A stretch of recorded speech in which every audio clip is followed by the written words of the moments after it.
انا امام الانبیاء لا فخر لی، میں نبیوں کا امام ہوں لیکن مجھے کوئی فخر نہیں، مجھے کوئی فخر نہیں۔ کیوں؟ اس لیے کہ مثال کے طور پر ایک سمپل سی مثال دیتا ہوں۔ کیا انسان ابھی پڑھنا شروع کیا، 10th آیا، اس کو اور خواہش ہوتی ہے میں ڈگری پڑھوں، ڈگری بھی ہو گئی، اس کو اور خواہش ہوتی ہے میں انجینئر بنوں، MBA کروں، اور آگے پڑھتا گیا یہاں تک کہ وہ لاسٹ پوزیشن پہ آ گیا، اس کے بعد پڑھائی نہیں، تو اب اس کی کوئی خواہش ہوگی نہیں ہوگی نا؟ سوچا میں تو پورے حاصل کر لیا ہوں، اب حاصل کرنے کی کوئی ضرورت نہیں ہے، تو اب اگر اسے چھوٹی چیز دے دی جائے تو اس کے سامنے کوئی معنی نہیں رکھتی، کوئی چیز اس کے سامنے حیثیت نہیں رکھتی۔ اب امام الانبیاء ہے نبی، امام الانبیاء ہے نبی، تو اگر نبی یہ کہتے کہ میں انا امام الانبیاء، میں نبیوں کا امام ہوں، مجھے اس پر فخر ہے، نہیں ہوتا، وہاں پر تو سب سے بڑے، اور یہ تو چھوٹی چیز ہے، یہ تو چھوٹی چیز ہے، کوئی حیثیت نہیں۔ تو میں پوچھتا ہوں یا رسول اللہ، آپ کی عظمت کو تو سلام، آپ کی رفعت کو سلام، آپ کے اعجاز کو سلام، آپ کو تو فخر نہیں، لیکن اے عیسیٰ ذرا آپ بتاؤ کہ نبی کے پیچھے آپ نے نماز پڑھی، کیا اس بات پہ آپ کو فخر ہے؟ اس بات پہ آپ کو فخر ہے؟ تو حضرت عیسیٰ کہتے ہیں قسم خدا کی میری تو یہی خواہش تھی کہ میں آسمان پہ تھا تو خدا کی بارگاہ میں دعائیں کر رہا تھا، مولا ایک وقت ایسا دے کہ میں تیرے نبی کے پیچھے نماز پڑھوں اور ان کے وسیلے سے میں دعا کرتا چلا جاؤں، ان کے وسیلے سے دعا کرتا چلا جاؤں۔ تو اب ذرا بتاؤ کہ جب نبیوں کا یہ عقیدہ ہے کہ اگر ایک نماز نبی کے پیچھے پڑھی جائے وہ 100 نماز سے بڑی ہوا کرتی ہے، تو اگر ہم سنی نبی کے پیچھے تو نماز نہیں پڑھ سکتے، لیکن دل میں اگر نبی کا خیال لے کر نماز پڑھے تو یہ ایک نماز ہماری 1000 نمازوں سے بہتر ہے۔ یہی وجہ ہے کہ ہم یہاں پر نبی کی عظمت کا احترام کرتے ہیں، یہی وجہ ہے کہ جب ہم نبی کی یاد آتی ہے تو ہم ہر طریقے سے ذکر کیا، ہر طریقے سے۔ اور عظمت مصطفیٰ ایسی ہونی چاہیے کہ نبی کریم کو اللہ نے معراج کیوں کروائی، کیا وجہ ہے جو اللہ کے نبی کو معراج کروانے کی؟ وجہ یہ ہے کہ آج کچھ لوگ ایسے ہیں جو نبی کو اپنی طرح سمجھتے ہیں، معاذ اللہ، کہتے ہیں نبی ہمارے بڑے بھائی ہیں، اردو دیوبند میں سیکھا ہے، فلاں بہت ساری چیزیں اپنی طرح سمجھتے ہیں۔ اب ایک ذرا بتائیے سمپل سی مثال، اب میں یہاں سے چلوں گا، میرے قدموں کے نیچے مسجد کی زمین رہے گی نا؟ رہے گی کہ نہیں رہے گی؟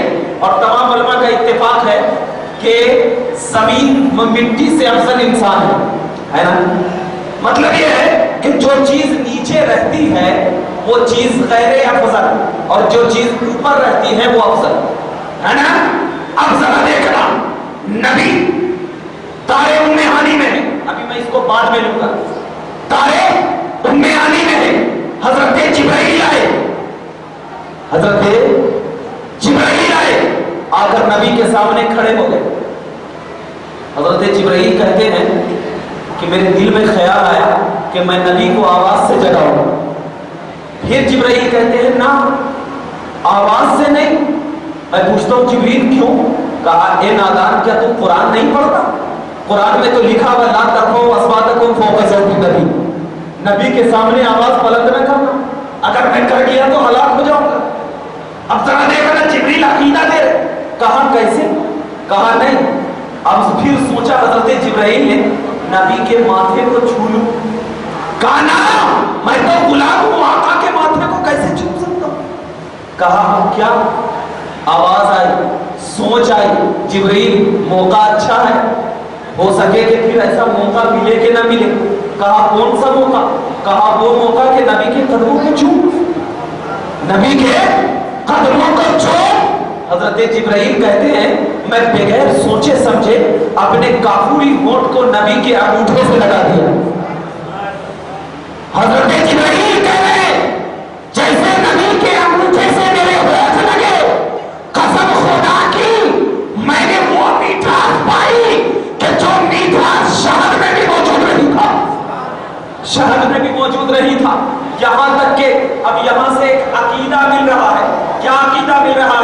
کہ جبرائیل کو معلوم ہے کہ نبی افضل ہیں، ہم غیر افضل، تو اس کا مطلب یہ ہے کہ نبی افضل کس سے؟ نبوت میں، علم میں، تقوی میں، طہارت میں، ہر چیز میں افضل۔ تو عقیدہ یہ مل رہا ہے، اے سنیو، اگر کوئی افضل آدمی تیری بارگاہ میں آئے، افضل آدمی تیری بارگاہ میں آئے، جیسے آپ کا پیر آپ سے افضل، آپ کے عالم آپ سے افضل، تو اگر محبت سے، پیار سے، عقیدت سے تو ان کے پیر کو چوم لے گا، جبرائیل کی سنت ادا ہو جائے گی۔ اور حضرت جبرائیل کو جو مرتبہ ملا، جبرائیل کہتے ہیں، علماء کا اس بات پر اتفاق ہے کہ حضرت جبرائیل نے کہا یا رسول اللہ یہاں پر میری انتہا ہو گئی، تو آقا کہتے ہیں جبرائیل جہاں سے تیری انتہا ہے محمد عربی کی وہاں سے ابتدا ہے۔ دیکھو سنیو، قربان جاؤ اپنے آقا کی نسبت پر، قربان جاؤ اپنے آقا کی ادا پر، قربان جاؤ اپنے آقا کی محبت پر۔ یا رسول اللہ، آپ کے ناموں پہ تو ہم اہل سنت قربان۔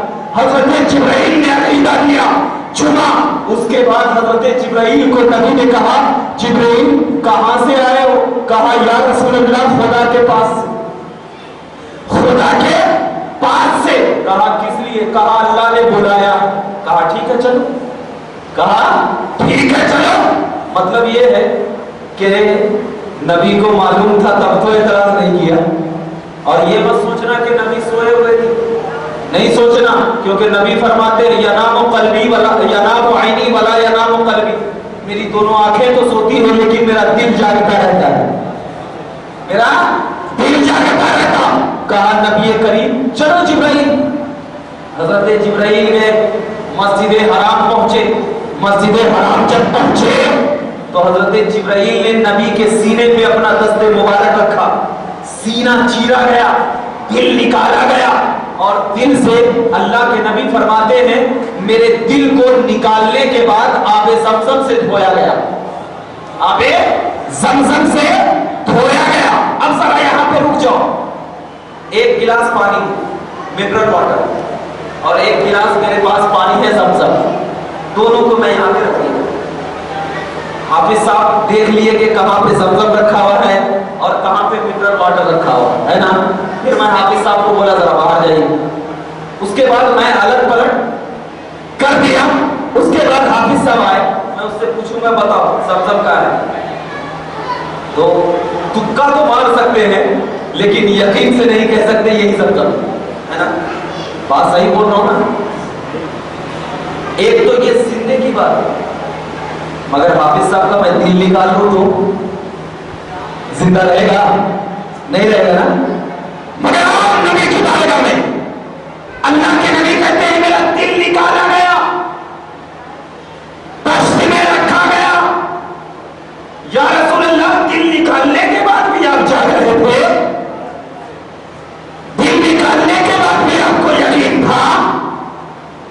کہا نادان، تو یہ سوال کرتا ہے دیکھ میرا دل نکالا گیا، میں نے دیکھا کہ اس دل کو آب زمزم سے دھویا گیا۔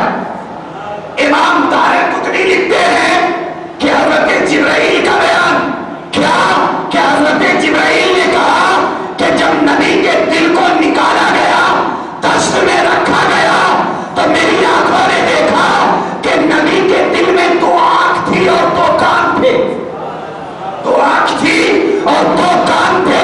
نبی ان دونوں آنکھوں سے دیکھتے بھی تھے اور ہماری باتوں کو سنتے بھی تھے۔ اے نادانو سمجھ لے، جو نبی کو اپنی طرح کہتے ہیں ذرا اپنے دل کو بھی نکال کے بتا دو، اپنے دل کو بھی نکال کے بتا دے۔ یہ اب اس سے تو ایک یہ بات ثابت ہو گئی کہ نبی ہماری طرح نہیں، اور دوسری بات یہ ہو گئی ہم کو دل کی ضرورت ہے نبی کو نہیں، ہم کو دل کی ضرورت ہے۔ تو یہی چیز گمراہ کون ہوئے؟ جو اپنی عقل سے نبی کی حیات کو سوچا، اپنی عقل سے نبی کی حیات کو سوچا۔ اگر نبی کی حدیث سے نبی کی حیات کو سوچتا تو گمراہ نہ ہوتا، گمراہ نہ ہوتا۔